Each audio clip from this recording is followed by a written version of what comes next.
posisi terbanyak bibit tertanam mungkin sekarang Kalimantan, karena tahun 2020 pas Covid ya, 20 sampai akhir 21 itu Kupang aja satu dapatnya 6.000, belum yang tempat lain kalau Kupang sampai Kalimantan Tengah. Terus ada juga yang di Kalimantan Selatan, Banjarmasin ya, terus Kalimantan itu banyak sekali itu.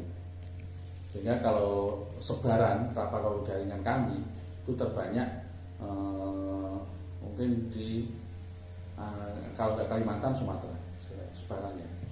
Kalau total tersebar kami dari dulu kita launching Perawatan tahun 99 itu sampai Desember 2022 itu ada 42. Terus 23 ini kan 23 ya? 21 itu 42. Nah 23 ini belum bisa kompilasi detailnya. Teman kita penjualan itu sekitar 10.000 tambah jadi sekitar 52 sebarang bibit yang dari kami, dari mulai Labuh, Merauke, Paling Utara, Kupang, Pitung, Paling Selatan, NTT, Kupang, Kalimantan, hampir semua provinsi sudah. Ini barusan tadi terusnya mau ke Kaltara ini. Terus ini pertanyaan selanjutnya, untuk perlakuan tanah sebelum ditanami, apakah dilakukan pengolahan, pemupukan atau pembersihan lahan? Nah itu SOP yang paling penting. Jadi itu SOP yang penting harus. Makanya tadi kalau dari sudah tahu ya. Jadi saya mengeluarkan bibit kita ada SOP, ada paket SOP atau teknis untuk budidaya. Sehingga bagaimana kelayakan tanam itu seperti apa? Oh DPL-nya idealnya di bawah 100 ideal, toleransi sampai 700. Tanaman harus kena sinar matahari secara langsung, tidak boleh ternaung minimal 8 jam. Itu tujuan bagusnya itu. Kemudian titik tanam. Nah titik tanam dipastikan jarak tanam yang tepat. Untuk tipe geja 7x7, untuk tipe dalam 8x8. Itu minimal ya, cara yang kecil. Kalau gede terserah. Itu untuk populasi. Kemudian sebelum tanam ada perlakuan dulu. Jadi dibuat lubang tanam. Nah, lubang tanam itu untuk tanah ringan itu jarak ukuran itu minimal 60 atau panjang pada 60 cm. Untuk tanah sedang 80 berat minimal 1 meter kubik, 100 cm. Itu untuk lubang tanam. Kemudian lubang tanam dibiarkan selama 1 minggu minimal. Dibiarkan dulu. Kemudian setelah 1 minggu baru kita masukkan bahan media. Bahan media itu berupa kompos, pupuk organik, yaitu dari kompos, pupuk kandang. Kemudian setelah 1 minggu, artinya 2 minggu dari lubang tanam, barulah siap tanam bibit. Nah, cara tanam itu juga ada tekniknya. Jadi tanam yang benar, kualitas itu 20 cm di bawah permukaan tanah, sehingga nanti pertumbuhan itu bagus dan dia akarnya banyak, sehingga tanam kokoh, tidak gampang goyang. Buah ini sangat lebat. Makanya saya bikin SOP tanam dalam itu biar tanah itu tidak gampang doyong, tidak gampang roboh kena angin, dan akarnya banyak sehingga mampu menyuplai pertumbuhan daun dan buah. Kan buahnya sangat lebat, makanya akar harus kokoh, harus banyak. Itu SOP itu di situ ada di tulisannya ada ya. Iya. Jadi ini pertanyaan di luar kopior ya. Saya kan nanam pohon kelapa juga, tapi pohon kelapa yang buahnya di bawah itu Pak. Nah ketika saya tanam sampai sekarang nggak tinggi-tinggi, hanya tadi 60 cm. Dari pertama tanam cuma 50 cm, tumbuh cuma 60 cm, itu hampir setahun. Tanam di mana? Di puncak kira-kira bener. Oke. Iya, nah itu udah dipupuk, udah segala macem, pohonnya hidup, tapi nggak tinggi-tinggi. Itu stuck gitu. Stuck ya. Nambah daun nggak? Cuma daunnya ada berapa Pak? Daunnya numbuh, terus karena dimakanin semut rontok lagi. Semut nggak makan daun, nggak mungkin. Semut itu berjatuh. Kayak putih. Artinya itu ada hama lain. Semut itu hanya berjatuh. Itu biasanya kalau semut itu ada kutu, kutu putih. Iya putih. Yang misal itu sehingga ada datang semut.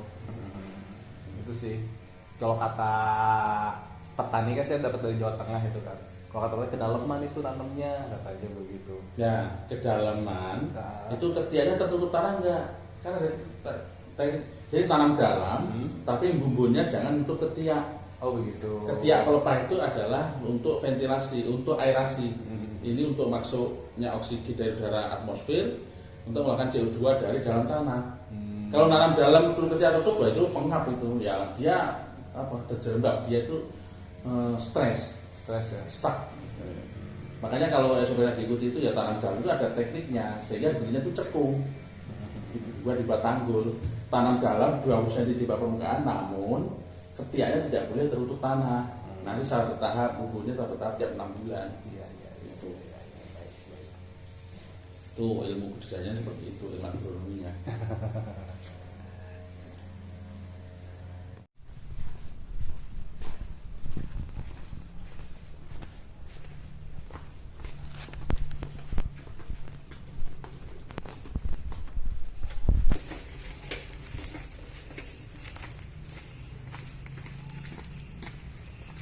Oh ini sungkup satu. Ini sungkup satu tahap tadi yang tadi ya dalam glass pot. Ini kemudian tahap 2 kita pindah polybag itu pada sungkup besar. Ini pada sungkup besar. Ini kita ada 7 sungkup besar. 1, 2, 3, 4, 5, 6. Berarti kalau disungkup gitu di lembab Pak ya? Yang harus lembab, makanya ini kan karena di in vitro itu kan kelembapan 100%. Kelembapan dalam tabung ya. Iklim mikro, bukan ruangan. Ruangan tadi 90 ya. Ruangan ini harus 100%. Nah ini kalau kita turunkan ikuti lingkungan ini dia nggak tahan. Jadi kita secara gradual, secara bertahap kita sungkup benar-benar rapat. Contohnya artinya ini hampir 100%.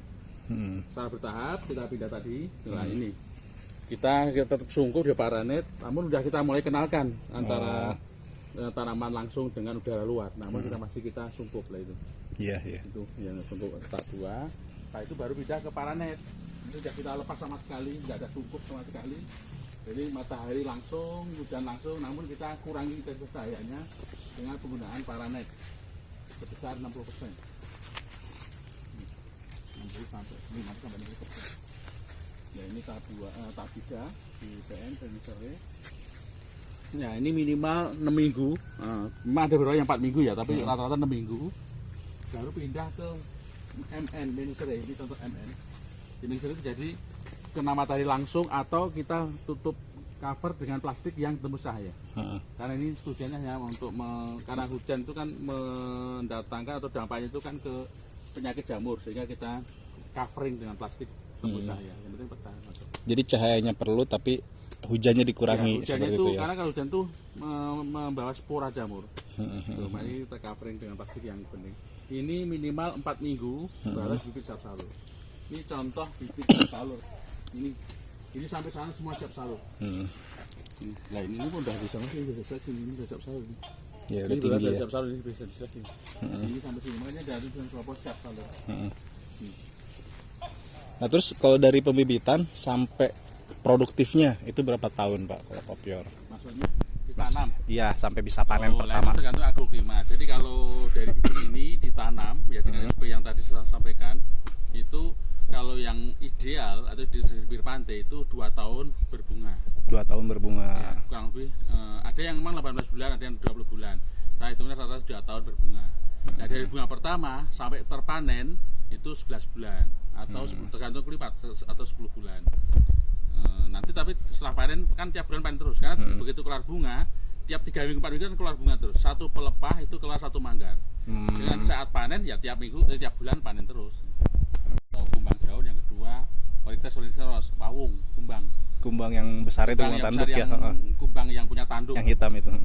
Yaitu yang paling banyak itu. Kalau hama ulat belalang itu insidentil, ada yang ringan, ada yang enggak ada yang ada gitu. Tapi itu enggak seragam. Iya. Tergantung lingkungan.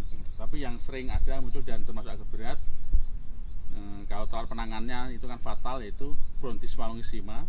Itu kumbang daun, dia nyerangnya di dalam sini. Masuk ke dalam. Sama kumbang orites itu dia nyerang di batang, dia ngebor. Iya. Itu kalau kumbang yang hitam itu hanya larvanya aja ya, bukan? Oh enggak. Kumbang kalau larvanya itu menyerang di akar atau pangkal batang. Kalau kumbangnya dia nyerang di pupus, di pucuk ini. Tapi itu kalau dia keluar batang ditanam di lapangan. Kalau di ini belum. Iya. Dia nyerangnya kalau keluar batang di lapangan kayak gini lah.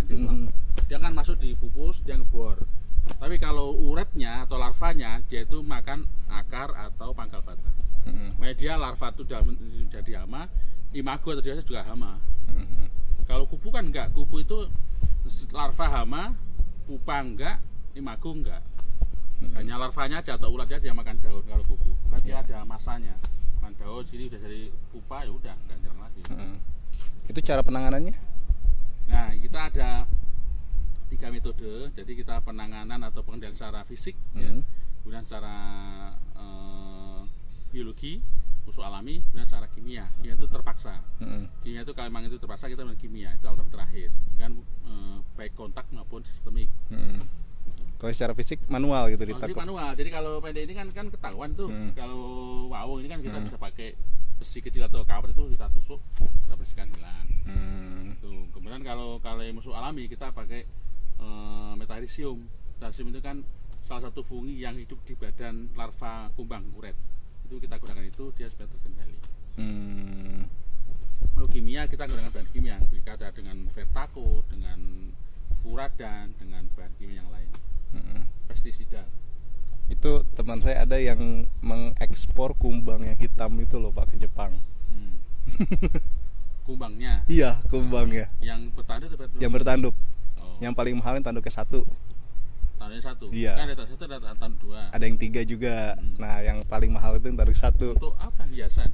Hiasan itu dijadikan gantungan kunci kalau di sana. Kalau kumbang di kebun banyak itu. Iya. Kalau mereka pakai jaring.